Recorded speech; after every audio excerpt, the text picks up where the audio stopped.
حضور سیدنا غوث الاعظم دستگیر یکم رمضان المبارک 470 ہجری کو جیلان کے اندر پیدا ہوئے اور آپ کا وصال جو ہے وہ 11 ربیع الاخر 561 ہجری ہے۔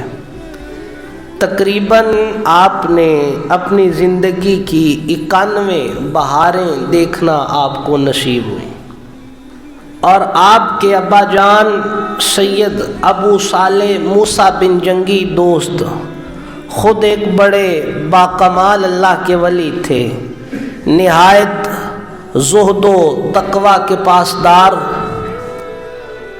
آپ فرماتے ہیں کہ جب میرے بیٹے کی ولادت ہونے والی تھی تو میں ایک روز سرکار دو عالم صلی اللہ علیہ وآلہ وسلم کو دیکھتا ہوں۔ حضور خواب میں تشریف لائے، فرمایا یا ابا صالح اعطاک اللہ ابنا، اے ابو صالح اللہ تجھے ان قریب ایک بیٹا عطا فرمائے گا۔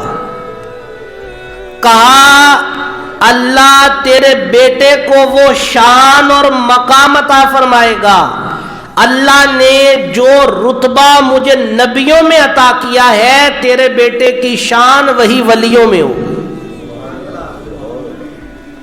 فرمایا کہ جو عزت مقام و مرتبہ میرا نبیوں کے اندر ہے، اے ابو صالح تجھے مبارک ہو، وہی مقام و مرتبہ اللہ تیرے بیٹے کو ولیوں میں عطا فرمائے گا۔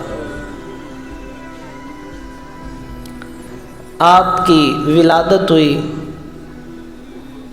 ولادت رمضان المبارک کی یکم تھی، تو آپ نے جو سحری سے افطار تک کا وقت ہوتا ہے اس دورانیے میں ماں کا دودھ نہیں پیا۔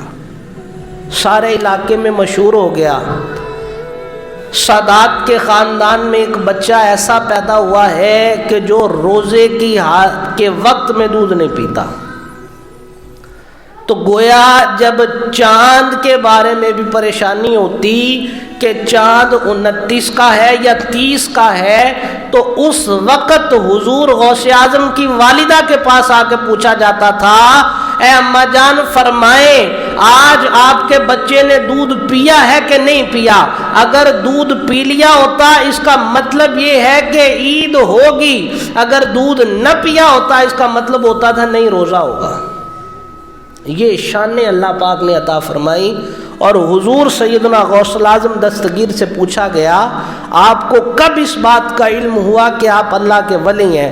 آپ فرمانے لگے جب مجھے مکتب میں لے جایا جاتا تھا تو میرے ساتھ فرشتے چلتے تھے اور میں فرشتوں کی آواز سنتا تھا، فرشتے دوسرے طالب علموں کو کہتے تھے اے بچوں پیچھے ہٹ جاؤ، پیچھے ہو جاؤ، عبد القادر اللہ کا ولی آ رہا ہے۔ اب جب آپ کی تقریب بسم اللہ پڑھائی ہوئی، اب ہمارے ہاں ماحول ایسا ہو گیا ہے کہ بچوں کی سالگرہ مناتے ہیں، یہ کرتے ہیں۔ پہلے دور کے اندر تقریب بسم اللہ ہوا کرتی تھی کہ جب بچہ اس قابل ہو جاتا کہ وہ تھوڑا بہت بولنا شروع کر دیتا تو پھر کسی عظیم استاد کو، کسی درویش فقیر کو بلا کر سارے رشتہ داروں کو اکٹھا کر کے اس بچے کو بسم اللہ پڑھائی جاتی تھی۔ تمام لوگوں کی موجودگی میں جب وہ بچہ بسم اللہ پڑھتا تھا اس تقریب کو تقریب بسم اللہ کہا جاتا تھا۔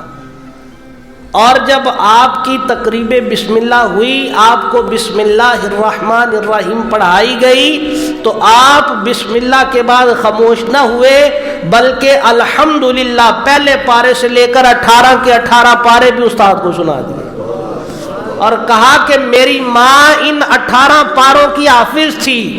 جب میں اپنی ماں کی گود میں ہوتا اور جب میری ماں مجھے دودھ پلاتی ہوتی ساتھ قرآن کے 18 پارے پڑھا کرتی تھی۔